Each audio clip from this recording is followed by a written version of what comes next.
গোলাপ ফুল কই পাওয়া যায় বলতে পারেন? তো সকালে তো গোলাপ ফুল পাবেন না। হ্যাঁ, একটা কাজ করতে পারেন, কারো বাসার থেকে চুরি করে নিতে পারেন গোলাপ ফুল। আপনি একটা ফাউল।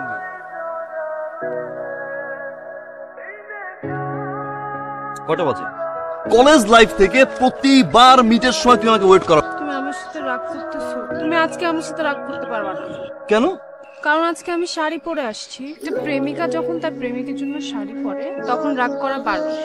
শাড়ির সাথে রাগের কানেকশনটা কোথায়? তুমি জানো আমি কত স্ট্রাগল করে আজকে শাড়ি পরে তোমার সাথে এখানে দেখা করতে আসছি। প্রথম কাজ হলো শাড়ি খুঁজো, শাড়ি ম্যানেজ। সেকেন্ড স্ট্রাগল শাড়ির সাথে কোন ব্লাউজটা ম্যাচিং করবো। আচ্ছা যাই হোক, ব্লাউজ, চুড়ি, গয়না গাটি সব কিছু ম্যানেজ হলো। তোমাকে শাড়ি পরাই দিবে কি? ইউটিউবে বসে সারা রাত ধরে টিউটোরিয়াল দেখে তাদের বয়ফ্রেন্ডের জন্য শাড়ি পরা শিখো। একটা প্রেমিকা যখন তার প্রেমিকের জন্য শাড়ি পরে, তোমার মতো গাধা এগুলো বুঝবে না, জানতেও পারবে না। আমার ভুল হয়ে গেছে, আমি বুঝতে পারিনি। প্রেমিকা শাড়ি পরবে তখন বয়ফ্রেন্ড ভুলেও রাগ করা যাবে। তো এখন আপনার জন্য আমি কি করতে পারি? অনেক ভালোবাসবা। আর দাঁড়াইছো কেন? আমাকে জড়া ধরো। আই দাও। কি? তোমাকে সকালবেলা কেন ঘুম থেকে উঠাইছি আমি? ভোর 5টায় কে আমার জন্য গোলাপের বাগান থেকে গোলাপ কেটে এনে আমার জন্য বসে থাকবে? ছাগলের জন্য না শাড়ি পরাটাই ঠিক। শখ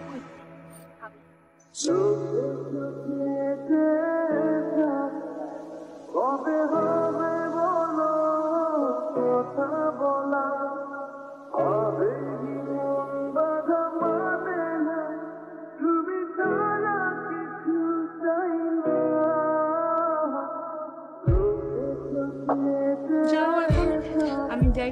আর শোনো, একদম বাসে চলে যাবেন, না হলে রোদে হিট স্ট্রোক করবেন। I love you. আচ্ছা এবার যাও। আমার স্বর্ণমুদ্রা কই? I am sorry.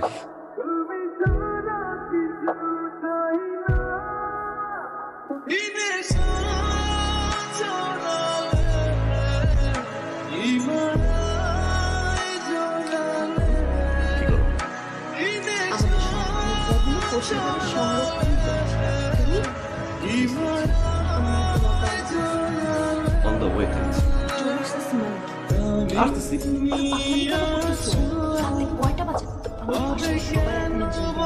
আসতেছি না।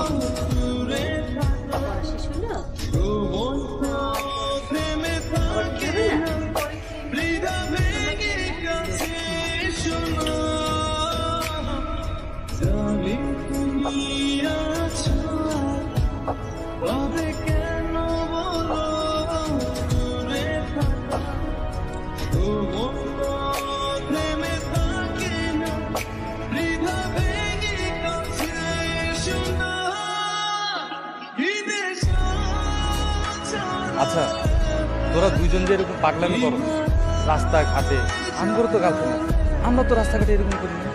রাস্তাঘাটে লোকজন কি বলবে? আমি তোমার বারবার বলছিলাম না, হ্যাঁ লোকজন কি বলবে? দোস্ত লোকজন কি বলবে? দোস্ত ও কিন্তু আমার গার্লফ্রেন্ড না। আমি কার লোক? ওকা আমার।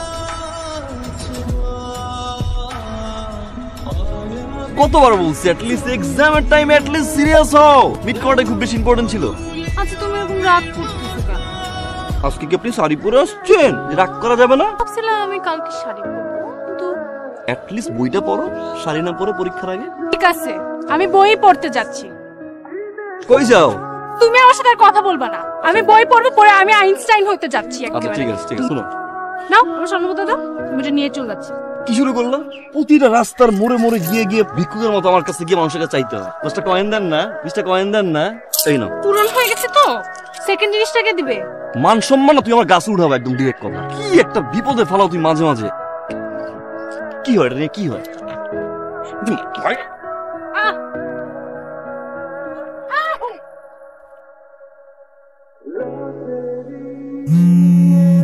এই তুমি বারবার ফোন কাটছো কেন? তোমাকে বারবার বলেছিলাম যে পড়ার সময় আমাকে ফোন দিবা না।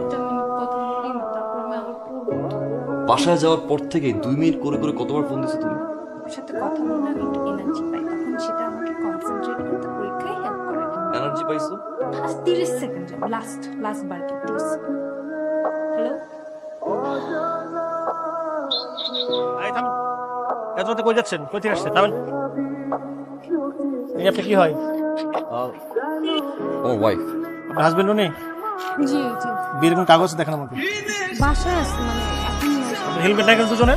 ভাইয়া হয়েছে কি, আমরা রেস্টুরেন্টে খাচ্ছিলাম। যেখানে যান না কেন রোডে চলতে গেলে হেলমেট মাস্ট। সরি, ভুলটা আমার তাড়াহুড়ো করে বেরিয়েছি। আপনার বাবার নাম্বার বাবার নাম্বার কেন লাগবে? জানতে চাই ভাইয়া আপনার হাজবেন্ড আঙ্কেল, এই চুপ থামেন, নাম্বারটা দিবেন। প্লিজ ভাই। নাম্বার না দিলে আমি আপনাদের দুজনকে থানায় নিয়ে যাবো। ভাইয়া আপনি আমার কথা শুনুন ভাইয়া, প্লিজ আমাকে নিয়ে যান। আপনি থামেন প্লিজ। 0155 হানিম বার্থডে গিফট বাসায় বলে ইউনিভার্সিটি যা, বন্ধুদের সাথে পড়াশোনা করে আর প্রেম করে বেড়ায়। আজকে আমাকে পুলিশ ভোট দিছে। আমাদের বংশে এরকম কখনো হয়েছে? তোমার জন্য আজকে মেয়ের অবস্থা। মোবাইল দে। তাই তুমি কে? তুই তো কথা বলতেছো বেয়াদব। আজকের থেকে তোর সব কিছু করা বন্ধ। তুই ঘর থেকে বেরোতে পারবি না। আমার মান সম্মান সব শেষ হয়ে দিছে, আমার মাথা খারাপ হয়ে দিছে। এই তুমি আর পা ধরলা কেন? পা ছাড়ো। তাই লগ্ন ওরে পা ছাড়তে বল। বলছি তুই পা ছাড়ো। এই মুহূর্তে আমার বাসা থেকে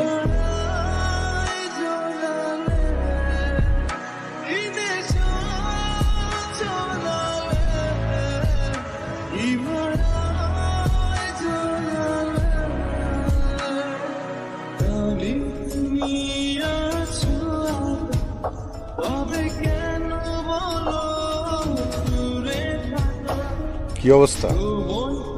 সব ঠিকঠাক? মন খারাপ? খুব কষ্ট?